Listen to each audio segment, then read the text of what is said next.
Bonjour Aurélien. Bonjour Nicolas. Alors aujourd'hui, qu'est-ce que tu vas nous faire comme Eh recette? ben, je vais nous réaliser une recette qui a été demandée par une de vos utilisatrices, le pain de viande. D'accord. Voilà, donc cette fois on va utiliser bœuf, porc et noisettes. On va ramener juste un petit côté nuts dedans pour le crunchy. D'accord. Et tu vas faire ça dans quel ustensile? Alors, qu'est-ce que tu prends comme matériel? Alors là, ça va être simple, on va utiliser uniquement la sauteuse 24 avec le dôme 24 et la cuisson ça se fait uniquement au four cette fois. Donc ça sera à 180 degrés pendant 25 minutes et ensuite on va éteindre le four, on va remettre le dôme par-dessus et la cuve thermique va terminer tranquillement la cuisson. Et je vais vous expliquer tout ça au fur et à mesure en détail bien sûr. Il ne faudra pas oublier la ventouse. Voilà, exactement, pour ne pas se brûler les doigts. Et donc voilà, pour ce petit pain de Allez, viande, c'est on va parti. utiliser déjà, ça vous pouvez le trouver chez votre boucher ou alors même dans n'importe quelle grande surface, c'est déjà de la viande hachée. Là, j'ai fait le choix de prendre bœuf et porc parce que justement avec le gras du porc, on ne va pas avoir besoin d'ajouter de gras supplémentaire. On va commencer à remettre tout dans le dôme 24 et on va ajouter 2 oignons, le persil. On va rajouter aussi 3 œufs, une bonne cuillère de moutarde à l'ancienne.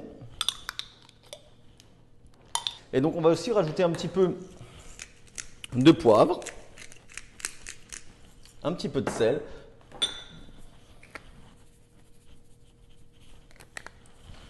un petit peu de noix de muscade, des herbes de Provence. Il y a beaucoup de choses, mais en fait c'est pareil chez vous, vous pouvez faire avec un peu toutes les épices que vous avez ou les herbes, si vous avez un petit peu de thym, même du basilic. Toutes ces petites épices, vous pouvez les utiliser pour faire votre pain de viande. Ce n'est pas forcément ce que moi je suis en train de mettre dedans, mais l'intérêt c'est de mettre un petit peu surtout du goût à travers les épices. Les épices ou les condiments. On va rajouter aussi environ 100 g de chapelure de pain. Ça c'est ce qui va nous permettre d'absorber un petit peu tout ce gras qui va sortir, justement pour que ça soit bien compact à la fin et qu'on puisse le découper facilement. Voilà. Et là, on y va généreusement et on mélange. Et voilà. On mélange pour avoir le plus d'homogénéité possible. On a déjà mélangé tous nos ingrédients. On va pouvoir rajouter nos noisettes entières. Vous n'avez pas besoin de les détailler. Là, j'ai choisi des noisettes, mais encore une fois, vous pouvez aussi bien choisir des amandes, des noix de pécan, toutes les notes qui vous fait plaisir. Je rajoute moi également aussi un petit peu de sauce barbecue. Ça va nous ramener un petit peu de goût supplémentaire, un petit peu fumé. Mais pareil, vous pouvez choisir du ketchup si vous mettez un truc un petit peu plus doux. Voilà, ça c'est mes recettes avec mes petites envies du moment. Et on remélange encore une fois.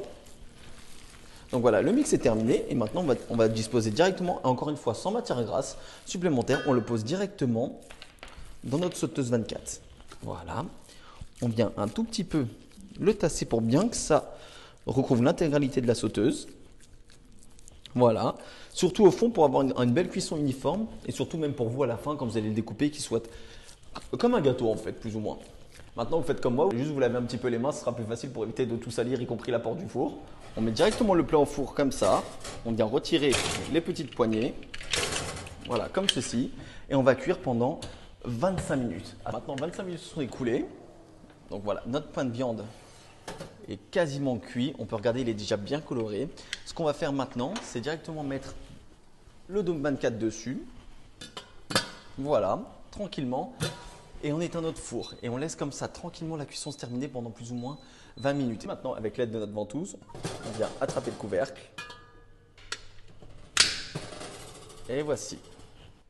Donc là, on vient retirer nos poignées et on va pouvoir démouler de la même façon où on démoule un gâteau. Et voilà, donc on le retourne comme un gâteau.